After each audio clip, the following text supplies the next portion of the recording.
Autonomous management is of course all about autonomy, but you still want to lead and coordinate this effort to take shape throughout your whole organization, and that's where the AM pillar comes in. Hi, I'm Tom. Welcome to my channel about continuous improvement in an industrial setting, and this video's topic is the autonomous management pillar. So the group of people who steers, coordinates and supports the rollout of AM teams and the whole autonomous management organization in your factory.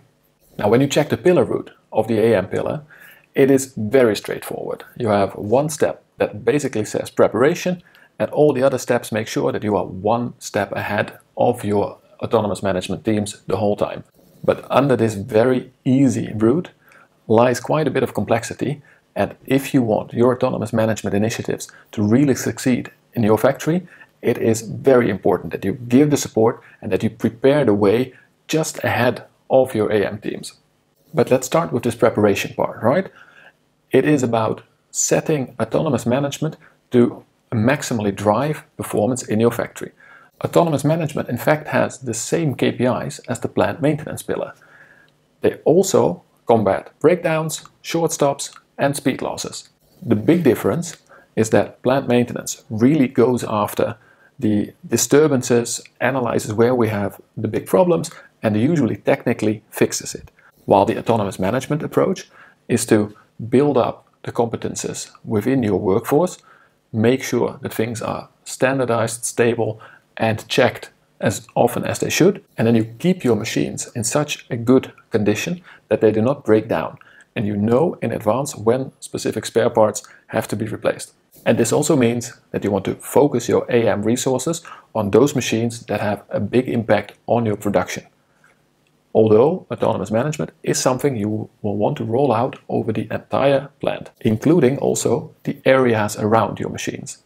For in autonomous management, you have both the machine and the area around it, where we basically use the 5S methodology.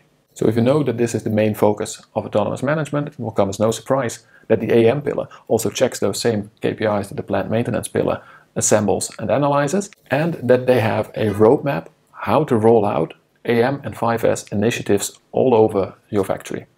And these are the main things that they will be reporting. But for this, and especially for the rollout plan, you of course also need to know how many people are trained in which departments and what do we need to get the next part of the factory under the big blanket of autonomous management. And then the biggest part of the AM pillar route is staying one step ahead of your AM teams. So first you make sure that AM steps 1 to 3 are set up, and to make those first 3 AM steps a success for your teams, you need to always arrange a couple of critical things beforehand, and those are all around the labeling and the big cleaning. So to make the total clean out a success, one of the practical things you need to do is plan stuff out. So the line has to be available, people have to be available, and you don't want to bother the AM team with arranging these things because it's the first thing they're going to do by themselves. So just make sure you support them in that. And also, very important for the total clean out is that your labeling system is working already. And the biggest part here is that you have prepared your technical department that there will probably be a lot of work orders coming their way, and that they are also ready to take up new work orders, to give feedback in a constructive and nice way, and that they have a little bit of extra capacity standing by to fix quickly the sometimes a bit small topics that come up from a total clean out. But remember, these small topics are almost always big annoyance points. Things that they've been looking at for years sometimes that haven't been fixed because technically they do not disrupt the process so much. You see, the technical department, they need to be ready for what they might feel as a flood of work orders coming at them, including some stuff that to them might not appear as important for the technical state of the line. And this is because we're now asking the operator how to arrange the workspace and which things work nicely or stop the flow of their production. And this is a different way of looking at your machine than a purely technical inspection. Things that very often pop up are places that become dirty easily, or guiding rails that don't guide in a nice way.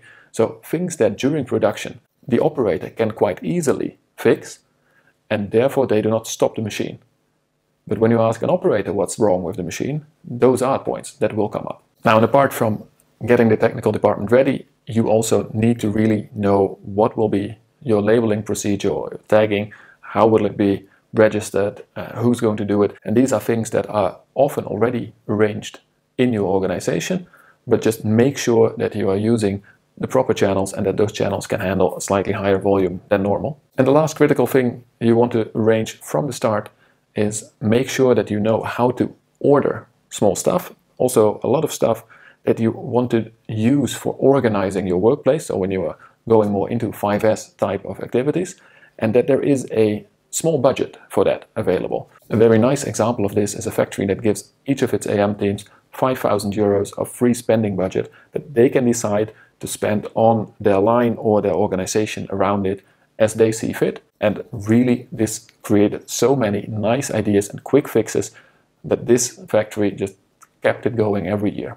For AM step 2, so cleaning optimization and removal of sources of contamination, you want to have cleaning audits. So inspections of how well were our lines cleaned, and also a really clear picture of what is clean and what is not clean. In many industries, this will already exist, but know that this is the part that the AM team will not really be able to put in place by themselves. So they will be charged with finding those difficult to clean places, to eliminate sources of dirt, sources of contamination, and to make sure that we have good cleaning instructions and methods in place. But to do that effectively, they need to know what clean is. So what are the parameters, the minimums required for cleaning for this process and this product, and also which residues are not allowed to be on the line anymore. And this is in fact quite a technical topic. So you would want your quality or technology department to set this end picture together with your autonomous management team, and then have the team make the procedures how to work towards that.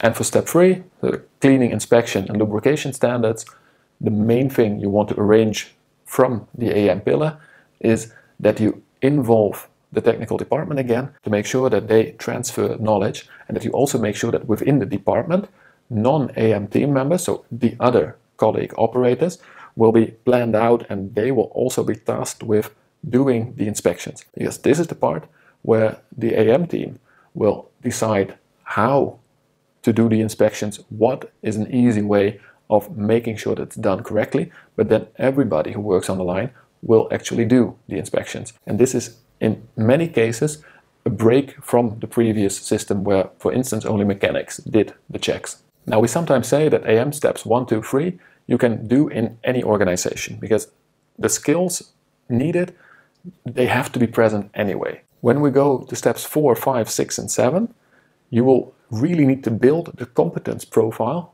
of your operators, but also the organization around it. And for this, the AM pillar will want to really work together with other departments or pillars for the next steps. So for step 4, that is all about real technical inspections and a real knowledge of the mechanical working of the line. You want to work together both with your maintenance team again, but also with your training and education pillar or your training department, because for this step, you will probably want a training room to be set up, and at least also a lot of technical, basic technical training for operators in the departments where autonomous management is getting into step 4. So these are things like, how do our hydraulics work? How do the sensors work? How can I check if they are working correctly to notice things that are ready to be replaced? So how much damage, wear and tear is there on my parts? And these are skills that we did not before ask from our operators. So it requires training and expertise from the training and education pillar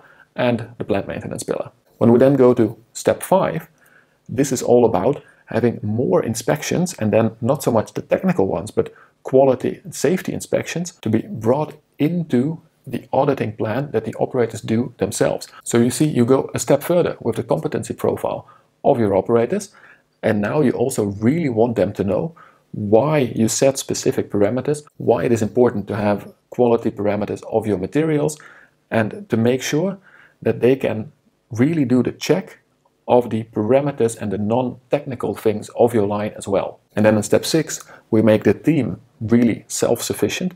So they will decide what is needed to work on this line. What training is needed, they will make the training, the standard work procedures, the instructions, but also all the inspections, all the auditing systems. They will perform a lot of them, and they will also indicate when it would be needed for other people to do specific checks. Usually, training and education has the biggest link to this step, but you will understand that basically all of the other pillars and specialties in your organization already come into play here.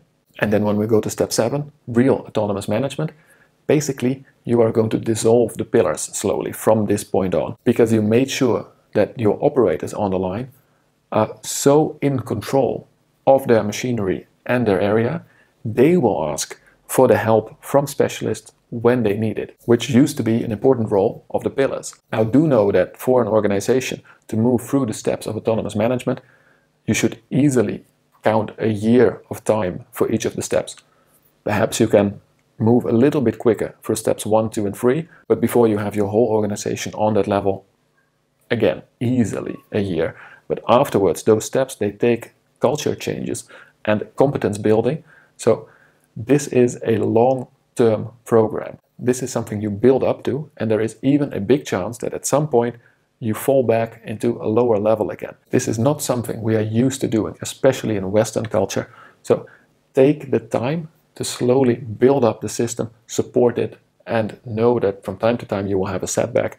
And then you support the teams also emotionally in getting back up on their feet and going again for these small continuous improvements. And even though autonomous management is about the operator, do make sure that you have your management commitment in it. Because frequently, getting management to give up control and to hand it over to the operators is as difficult as getting the operators to accept the responsibility for their lines. Now, because autonomous management is so focused around your operators, the AM pillar leader is almost always a production manager, or at least an operational department manager. But next to that, you fill your pillar with those people who are needed at this moment for the development of autonomous management. So the pillar composition can change a bit from time to time. So when you're just starting up autonomous management, you almost cannot go wrong if you take somebody from your maintenance department and quality, maybe safety department, maybe 1 or 2 team leaders, so that you get this well-rounded pillar that has a good feeling with the operators who are in the teams. Now, if you want to know more about autonomous management itself, please check out my previous video. This is all I have to say about the pillar, because this is what you do. So I hope you enjoyed this video. If you did, don't forget to hit the like button and subscribe if you haven't done so already. For now, I wish you the best of luck with implementing autonomous management in your organization, and as always, enjoy the journey.